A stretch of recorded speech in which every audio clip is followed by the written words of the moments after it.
कमाल ये है कि इतनी संवेदनहीनता अगर कोई दिखा रहा है तो उस पे हमें स्ट्रिक्ट एक्शन लेना चाहिए।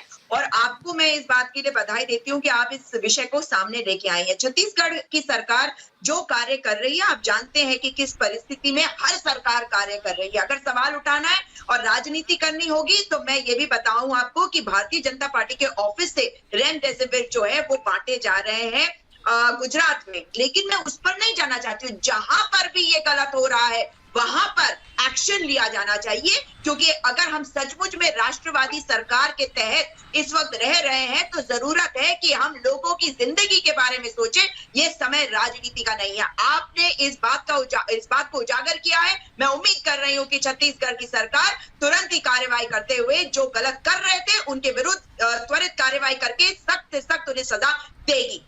राजनीति मत करिए, राजनीति कर रहे हैं उन्याल जी, शर्म आनी चाहिए आपको। आज के दिन जिस वक्त हमारे को देश के आप चुप रहिए। सुजाता जी सुनिए, आप बात क्यों नहीं सुन रही है? आप बात तो सुनिए, मैंने आपकी बात को सुना है। आपका भड़कानापन, आपका लगातार बीच में बोलना, ये बता रहा है कि आप अपने आप को गलपिट मान रहे हैं। आप ये मान रहे हैं कि आप रिस्पॉन्सिबल हैं उसके लिए। छत्तीसगढ़ की सरकार क्या कर रही है? क्या कर रही है छत्तीसगढ़ की सरकार? क्या कर रही है हॉस्पिटलों में जब लोग मर रहे हैं, जब करोड़ों की संख्या में इतना पैसा लगा रेमडेसिविर इंजेक्शन यहाँ पर पैदा किया गया, उसको इन्वेंट करके प्रोक्योर किया गया एक पर्टिकुलर टेम्परेचर में, आपने क्या किया? उसको बेच रहे हैं। कौन, किसका विरोध है उसके ऊपर? तुमने ऐसा ही मुंबई में किया, ऐसा ही जो मुंबई की सरकार ने किया। इन सबके पीछे विरोध होता है पॉलिटिकल पार्टीज का। क्या कारण है? पुलिस को चुपचाप बैठी है, पुलिस की इंटेलिजेंस क्या कर रही है? तुम्हारे इतने बड़े डॉक्टरों की टीम वहां पर क्या कर रही है? संजीव उनियाल और सुजाता जी और संजीव उनियाल, देखिए ये वक्त चीखने चिल्लाने का नहीं है, लेकिन कहीं भी ब्लैक मार्केटिंग इस वक्त महामारी के वक्त में एक गुनाह है। इसको किस तरीके से रोका जाए? बिल्कुल, मैंने यही बात कही थी कि अगर मैं राजनीति करना चाहूं तो मैं उसको एक नेगेटिव तरीके से बोल सकती हूँ, लेकिन इस वक्त राजनीति का वक्त नहीं है। हम सबको एक राष्ट्र की तरह साथ में आकर इस कालाबाजारी को रोकना पड़ेगा, क्योंकि हमें समझना पड़ेगा कि कोरोना काल में लोग इस मौके की तलाश में बैठे हैं कि वो लोगों की लाशों पे राजनीति करे। जो लोग ये कर रहे हैं उनके विरुद्ध कार्रवाई होनी चाहिए। और इसमें एक बहुत बड़ा खतरा है जो डॉक्टर साहब ऑलरेडी उसका एक इंडिकेटर दे चुके हैं कि इसमें जब कालाबाजारी शुरू होगी तो इसमें कहीं ना कहीं मिलावट भी शुरू होगी, पानी भी डाल के इंजेक्शन बेचा जा सकता है। तो इन सब चीजों को देखते हुए हर सरकार को मतलब एकदम केयरफुल रहना चाहिए। और मैं चाहूंगी संजीव उनियाल जवाब दे। संजीव उनियाल जी जवाब दीजिए, आवाज उठाए। मुझे लगता है श्वेता कि शासनम दंडे, शासन सिर्फ प्योरली दंड से चलता है। चाणक्य कह गया है, अगर सरकार ढीली होगी, अगर सरकार लुपलुपी होगी, अगर बिचौलियों की बात करेगी और अगर मार्जिन की बात करेगी, टोला मनी की बात करेगी तो सब गड़बड़ होगी। और दूसरी बात, drug controller, drug inspector, assistant drug controller एक पूरा तंत्र होता है जो कि आपको पता है लाइफ सेविंग ड्रग को प्रोक्योर किया जाता है एक पर्टिकुलर टेम्परेचर में। उसकी मॉनिटरिंग का मतलब क्या हुआ? स्टेट इंटेलिजेंस या सर्विलांस में कहीं ना कहीं कमी लगी स्टेट की तरफ से। कह रहे हैं कि देखिए इस मामले में सबको एकजुट होकर के बात रखनी चाहिए, लेकिन एकजुटता नजर नहीं आती। क्या करें? क्या यही इंतजार करें कि समस्याएं और बढ़ती चली जाए और समाधान ना निकले?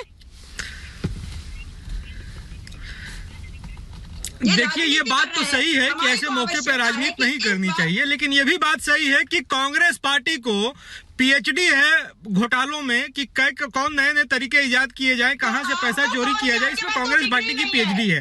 खैर, फिर भी मैं मानता हूं कि आप जो कह रहे हैं कि राजनीति नहीं करनी चाहिए, इसमें राजनीति नहीं करनी है। इसीलिए कैसे काला बाजारी की जाए, कौन सा घोटाला का नया फॉर्मूला इजाद क्यों बांटी जा रही है रेमडेसिविर, आप मेरे को ये बताइए। और फिर इसको कोई पार्टी इस देश की कम्पीट नहीं कर सकती। यहाँ केजरीवाल जी की सरकार है, यहाँ भी कालाबाजारी हो रही है, लेकिन केजरीवाल जी ने घोटाले का फॉर्मूला कांग्रेस से ही सीखा है। कांग्रेस को कोई कम्पीट नहीं कर सकता। कांग्रेस इसमें महारथी है और अपनी महारत दिखा रही है। बता रही है, भला बताइए कि लाइफ सेविंग ड्रग्स की कालाबाजारी है, कोई नैतिकता नाम की चीज है कि नहीं? सरकार चुप है साहब। अभी तक तो सरकार को कार्रवाई करना चाहिए, अब तक प्रेस कॉन्फ्रेंस करना चाहिए। देखा, हमने ये कार्रवाई की है, सरकार चुप है। अरे अपनी मौन सहभागिता दे रहे हैं। ये भी संभव है कि सरकार में जो लोग बैठे हैं उनको भी कट जा रहा है इस काला बाजारी का। लेकिन मैं इस बात से सहमत हूँ कि देखिए राजनीति करने की जरूरत नहीं है और इस समय में उंगली उठाने की सरकारों पे जरूरत नहीं है। मुझे पूरा उम्मीद है कि थोड़ा लेट हुआ है, विलम्ब हुआ है, लेकिन छत्तीसगढ़ सरकार जरूर निश्चित रूप से कार्रवाई करेगी। नहीं भी करेगी तो भी कोई बात नहीं है। मुझे लगता है रिपब्लिक टीवी ने अपना काम किया है, रिपब्लिक टीवी ने अपना काम किया है और उसको धन्यवाद देना चाहिए रिपब्लिक टीवी को कि इतना बड़ा घोटाला और ऐसे समय में और ऐसी अमानवीय हरकत जनता के सामने आपने ला करके रखी है। और बाकी कांग्रेस की सरकार है तो वैसे ही बहुत उम्मीद पालिए मत, हो जाए तो ठीक है, कार्रवाई हो गई तो ठीक है, और नहीं भी हुई तो इनका तो अपना एक तौर तरीका है साहब, मौन सहमति का। भ्रष्टाचार की जननी है ये पार्टी और नए नए फॉर्मूले अखबार चला के कैसे घोटाला किया गया, सुजाता पॉल जी आप ये क्या बोल रही है? सुजाता पॉल जी आप क्या ये कह रही है कि सरकार पक्षपाती है? सरकार पक्षपाती है? कहाँ भाई सरकार ने पक्षपात दिखा दिया? क्या वैक्सीनेशन सबको नहीं हो पा रहा है? क्या बाकी जो मेडिसिन है वो नहीं मिल पा रही? आप क्या बातें करती है भाई? टीवी पे बैठकर इस तरह की बातें सही लगती है? टीवी पे बैठकर इस तरह की बातें सही लगती है? राहुल लाल और दिनेश को डिबेट में लीजिए, राहुल लाल और दिनेश को डिबेट में लीजिए।